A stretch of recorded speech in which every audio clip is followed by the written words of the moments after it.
Hello, students. Welcome to the 48.2 PowerPoint about the digestive system for Unit 14. Let's start with prayer. Father, Son, Holy Spirit. Amen. Pray for everyone that they can stay healthy, happy, and engaged with their family and friends and in their community. Pray for all those suffering, that they can find comfort and peace. And pray for especially the students at St. Michael. They can finish out the year strong and get ready for a great summer. Amen. Okay, let's start with the digestive system. So what is digestion? It's very simply the process of breaking down food into molecules the body can use. It occurs in the gastrointestinal tract, otherwise known as the digestive tract, that goes all the way from your mouth to your anus. There's a number of organs that are a part of the digestive system. Here lists a lot of them. Here's the order in which the food, when it enters the mouth, it goes through the esophagus, past something called the cardiac sphincter, through the stomach, pyloric sphincter, small intestine, large intestine, rectum, anal cavity, and then finally out. There are some other organs that are involved. The liver is involved, the pancreas is involved, the gallbladder is involved. The food doesn't directly encounter any of those. Salivary gland, things like that. And we'll talk about all of that. So, function of some of those organs. The liver. The liver secretes an enzyme called bile. Bile is important in digesting fats. The gallbladder stores the bile and releases it into the small intestine whenever what we call chyme, which is what we call food when it enters the small intestine. When it's present, the gallbladder will then release some bile to help break up that fat. It mostly happens in the small intestine. The pancreas produces sodium carbonate, which neutralizes stomach acid. Your stomach is very acidic to help break down the food.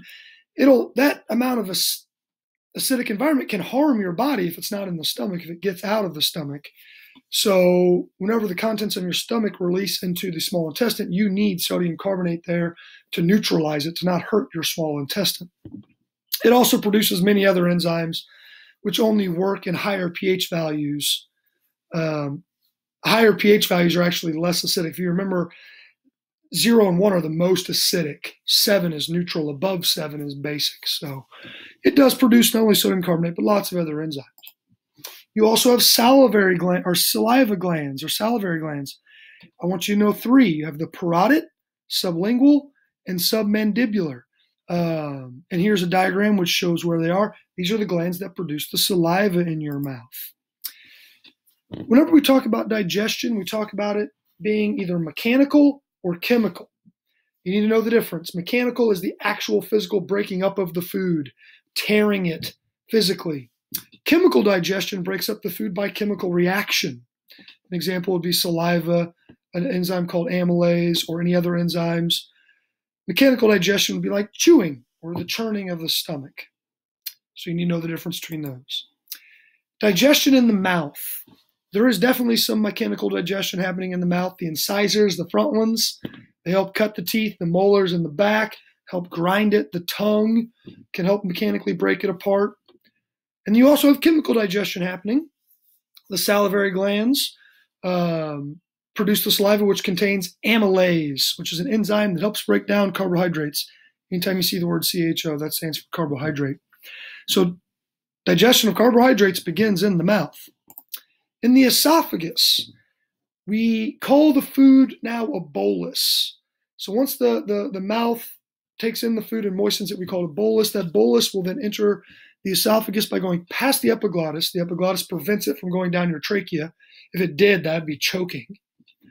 The esophagus is a muscular tube which can push the food down through rhythmic contractions called peristalsis. Peristalsis is caused by 2 layers of muscles. You have one circular layer, and then you have one longitudinal layer. So even if you're hanging upside down, those muscles or that peristalsis can push the food down to your stomach.